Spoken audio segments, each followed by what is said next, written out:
कई कट्ठा है दाजु नहीं वो वाला से हमरा ई जोटल पर एरिया है ना हो जोटल एरिया 6 कट्ठा हुई 6 कट्ठा जति हुन आस्ला 6 कट्ठा लिखो ये चलिए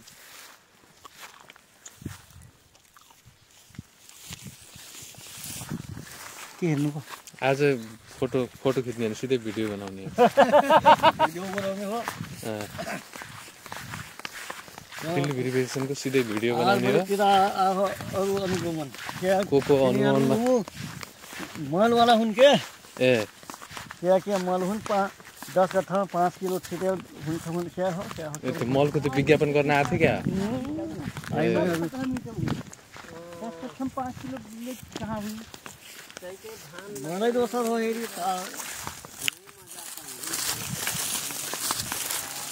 यो खेत किन खाली राखेको अन्त गाउँ खाने हो त हो त्यही भएर खेत खाली राखेको एकचोटि के रे त्यो बर्खे धान लाउँछन् हैन बर्खे धानपछि गहुँ लाउँछन् त्यसपछि के लाउँछन् गाउँमा सायद फेरि धानै रोप्ने हो त्यसो दुई बाली मात्र हुने भयो दुई बाली यसमा अनि त्यो लाइमा 3 बाली हुन्छ लाई लाएपछि 3 बाली हुन्छ हैन बर्खे धान लायो लाई लायो अनि लाएपछि धान काटेपछि फेरि धान लाउनु पर्छ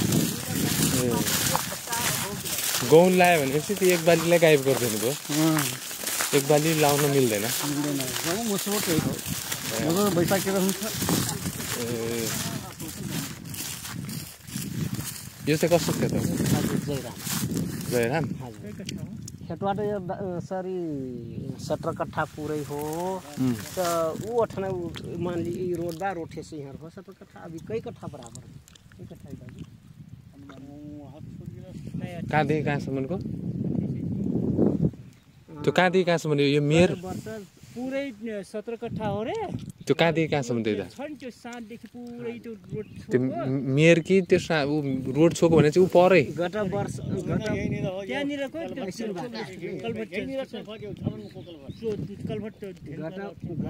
गत वर्ष चाहिँ त्यही त यो जोते यो तुरी लगाएको पनि त्यो बाँझो पनि त्यो सबै हैन यो उतैसम्म न फेरि हजुर यति कति होला 9 कट्ठा होला यो तुरी लगाएको मात्र होला होला 9 कट्ठा लेखम कम्पाइन वाला मान्छेले त्यो काटेर जेला त्यो लेख्दाखेरि 9 कट्ठा जग्गा छ भनेर त्यो मोबाइलबाट आफै सर्च गरेर 9 कट्ठा 9 कट्ठा लेखे ए त्यो एप्सबाट हैन हजुर यही जग्गा धान पनि यतिकै थियो गत वर्ष अहिले पनि यतिकै ए यो भरि पुरै 9 कट्ठा छ भन्ने हैन त्यस्तो मोबाइलले अब एप्सले सर्च गरेको भए मान्ने हामी पनि हैन 9 कट्ठा लेखे त एप्सले सर्च गरेर निकालिहाल्छ नहीं ये सर से कहीं निकल जाए दाल निकल जाए बाउंड्री घुमबोट अपना देखा दे कच्चा बाटे यति वर्ग मिटर छ भनेर हैन एक ले सर से निकालिहाल्छ अब त्यसपछि यहाँ देखि हिँड्नु यसो घुम्दै अनि हे पुग्नु निकालिहाल्छ ए अब त्यसपछि चैत धानको अनुगमन गर्दाखेरि हामी पनि त्यो एप सर्च गर्नुपर्छ कसैले ठग्न नपाउन् एप सर्च गर्नु पर्छ कि चैत धान लगाएको ल त्यसपछि आज म गएर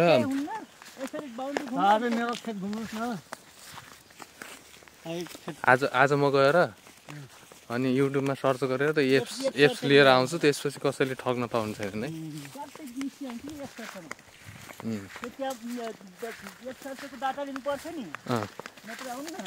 है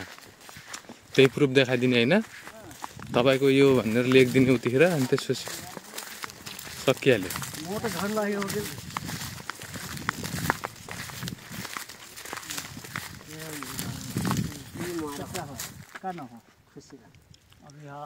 खुसीरामको जग्गा हो यो कहाँदेखि कहाँसम्म सर त्यो यो टोरी छरेको पुरै यहाँदेखि त्यो रुखैसम्म हो पुरै यो रुख जति छ त्यो रुख पुरै हो अनि उताको त्यो जग्गा पनि हो 1 बिघाको प्लट हो सर कहाँदेखि कहाँसम्म हजुर यो जो तुरी लगाएको थियो परालको त्यो मेयर हजुर त्यो सुकेको रुख देखि अनि यही आली हजुर हजुर ठिकुवासम्म अनि अब तोरी लगाउनु त सबैमाथि त होइन होला त तोरी लगाउने सबैमा होइन होला हैन अट्रै हो यी आलु लगाएल ओ यी दुईरा 18 पोहोर साल गत वर्ष लगाएको थिएँ सर उतातिर मकै थियो हजुरले अनुगमन आउनुको बेलामा पनि देख्नु भयो होला एक बिघा उतिएर त पुरैमा धान थियो क्या चैत धान नाइ सर 2 गरा यता र यो आलु जतिको थियो यी फेकरल साढे पुरै एक बिघाको प्लट हो यो कट्ठा लिखल रहा मोबाइल सर्च करके मैं कनु दाजू 10.5 कट्ठा नहीं 9 कट्ठा हुई या 9.5 कट्ठा त ली त 9.5 कट्ठा ली भेटु हो कने कट्ठा कम करा के 9.5 कट्ठा ली 9.5 कट्ठा अब असौ कसैको अब असौ त जम्मा लगेम कई कलक हो नहीं कता लिखू लगभग और कुछ नहीं कल से 15 कट्ठा से टर त नहीं हो 15 कट्ठा लिख ना ल यसरी हेर्दाखेरि त सर त्यो 15 कट्ठा भन्दा कम जग्गा छैन ठीक बा 15 कट्ठा लेख दि हैन ल यो तोरी लगाएको सबैमा लाउनु हुन्छ नि हैन चैतधान सबैमा लाउने अलि पल्ला सुता पनि लाउने भन्नु भएको छ पोर्सल राम्रै थियो टेलुवा गिर्सोसम्ममा हजुर धान राम्रै थियो के पोर्सल काट्ने त्यो कम्पाइनले काट्ने मान्छे यतिका धान काटे यो खेतको धानको जति अरु थिएन भनेर भन्नु ए ल तपाईलाई बधाई छ त्यसो भए भनेपछि त रोड त फेरि यहाँ पनि घुम्दो रहेछ त हैन कहाँसम्म जान्छ यो रोड हजुर यो रोड त सर माथिसम्म गएको छ माथिसम्म गएको छ हजुर अब हामी कहाँ जान्छौँ अहिले माथि जान्छौँ अझ माथि जान्छौँ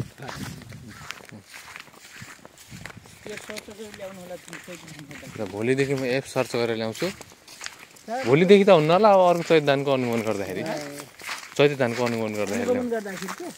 कसैले मैं कैसे का करूं डल्लप खाद्यमाबाट नाम भने नहीं का करूं एकछिनमा देखाइहाल्नुहुन्छ त 4-5 जनाको देखाइसक्नु भयो अनि देखाइहाल्नुहुन्छ त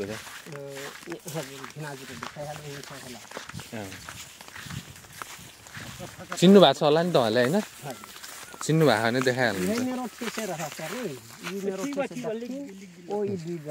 ए मैले बुझेँ यतातिर मकै लगाएको थियो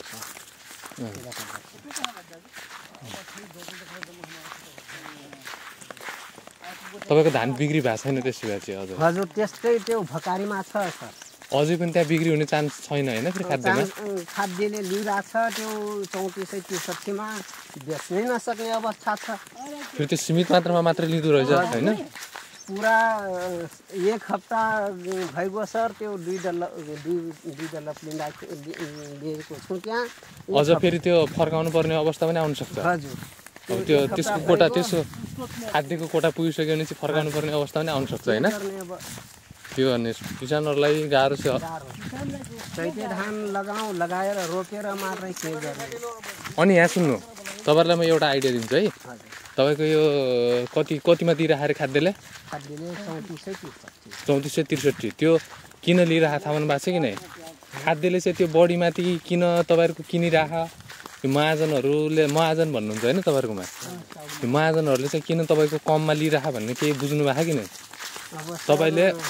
सरकारी नियमले गर्दाखेरि उले 34-63 मा लिएको एउटा न्यूनतम समर्थन मूल्य भन्ने तोक्छ के भनेपछि त्यो न्यूनतम समर्थन मूल्य भने कस्तो भनेपछि तपाईको त्यो मूल्य भन्दा त्यसले कममा किन्यो भने चाहिँ त्यो कारबाहीमा पर्छ भन्न खोजेको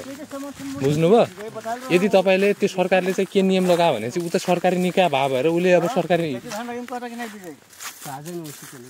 यहाँ सुन्नु न तपाईको उ त अब सरकारी निकाय भएर उले त अब सरकारको नियम नतोड्ने भनेर त्यस्तो गरेको उले त्यो भन्दा कम मूल्यमा नकिनेको यो महाजनहरुले पनि समर्थन मूल्यमा किन्नै पर्छ महाजनहरुले पनि यहाँ सुन्नु महाजनहरुले पनि समर्थन मूल्यमै किन्नु पर्छ बुझ्नुभयो कि नै